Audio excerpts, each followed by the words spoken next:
At my first internship, there was this woman that had been there for 20 years. She knew everyone's birthday, would ask about their kids, and would organize game days. She was the office mom. Then one Monday, I went to ping her. Typed in her name, nothing. Odd. Checked the calendar. No vacation, no out of office message. I then went to message a coworker.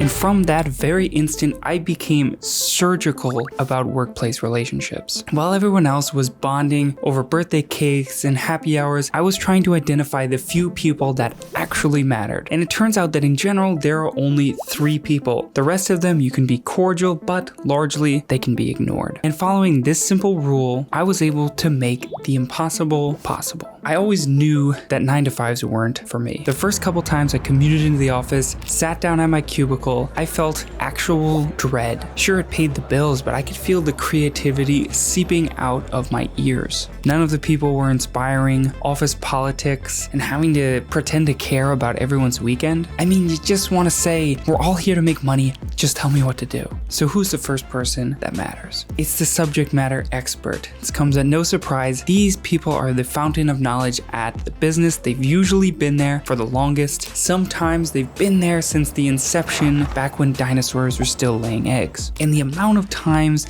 that you will need to pepper these people with questions, oh boy, you better have a good relationship with them. But how? If only. Tactical mission makes me like me. This is what you do. The first thing is to set up a one-on-one with them. And this works best if you're just joining the team, and you'll say something like their name, exactly what you were hired to do, and then asking if there's anything that you can help clear off of their plate. And if you want to go the extra mile, say that your boss or your coworker said that they were the most important person on the team. It makes them feel important, it gets you to say their name, and it makes them feel appreciative of their coworkers' comments on their behalf. Now, throughout the meeting, get them talking about their history there. People love to talk about it, and if they've been there for a while, be curious. And then after that meeting, whenever you reach out to the person, ensure that if you're asking a question, you Google it first. As a rule, never ask them for something that can be found in 5 minutes or less. Always ask another coworker first, and only go to that subject matter expert if needed. The whole key is that you want to stay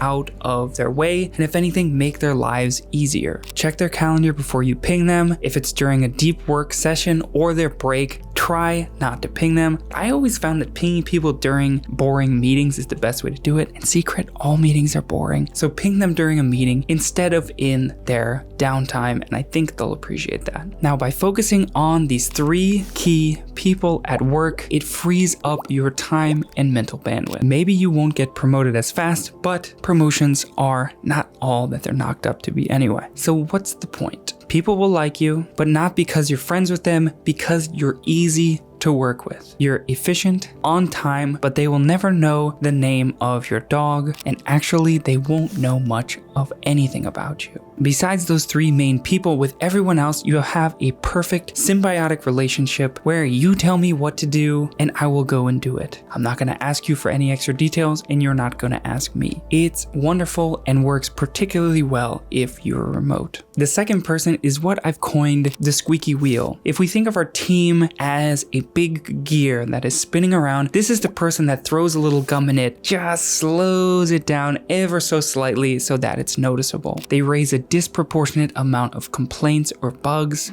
And generally, people don't like them, but usually they're good workers, so they have to put up with them. And these are usually the easiest people to identify, particularly if you are privy to office gossip, because they will usually come up as a topic of conversation. Now, this sounds like a person to stay away from, but that's what everyone else does. And if I see everyone else running away, I want to run towards them. Why? Well, if you can ally with them and diffuse tensions that they have with the other coworkers, everyone will thank you. You only really have to do it once, and the effects of it will reverberate for a while. For instance, I had a coworker who would fire off these accusatory messages in our group Slack chat. This is the type of person where if you didn't answer his message by the end of the day, he would forward it to your manager and ask if they could escalate this issue. I saw this going on and how people were reacting to it, so I decided to set up a one-on-one with him. I got to know him, ask questions, be curious, and most importantly, I let him air his dirty underwear, asking what the team could do better, how we could support him more fully. And at the end of it, I asked him if instead of sending those messages to the larger group chat, if he could send them to me first, so then I can be the one to bring it to the team. Now, I was a project manager, so this was sort of part of my job description. Now, it turned out that when I brought the bugs to the team, there was no hostility at all. And suddenly the team noticed that he was raising less complaints, so everything started to move a little more easy. There was less animosity. And who did they thank for it? Me.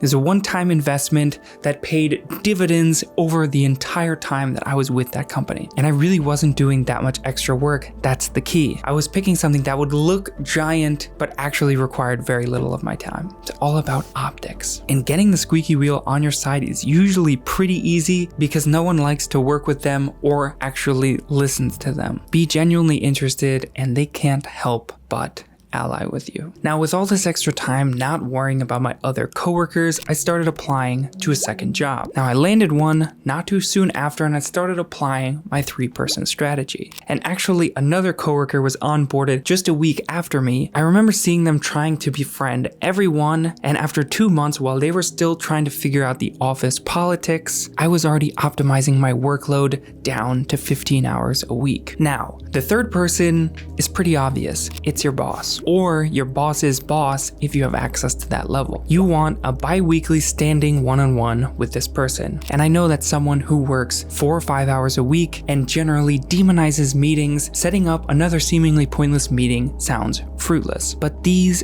do wonders. And actually on these one-on-ones, you rarely ever actually talk about work. I always come armed with fun facts or stories that I learned in the past 2 weeks. And you spend most of the time just talking about nonsense, and then at the end they ask you about work, where you say it's going fine and you have no questions for them. 30 minutes bi-weekly, that is 1 hour every month to appease the person that holds the nuclear kill switch for your job in their hands. I would say that's pretty worth it. And back to my second job, once I had gotten my 2 workloads down to a reasonable amount, I onboarded a third job. And this strategy of identifying the 3 core people was instrumental in allowing me to work for 3 Fortune 500 companies at the same time. If I had a bunch of friends at work, I simply wouldn't have had enough time. Now, this is pretty ruthless, and I will say disclaimer, this all rides on the fact that you have friends outside of work. If you don't have any friends, good lord, do not take this advice. Or follow it very closely, make a ton of money so that you won't even need any friends to start off with. Subscribe,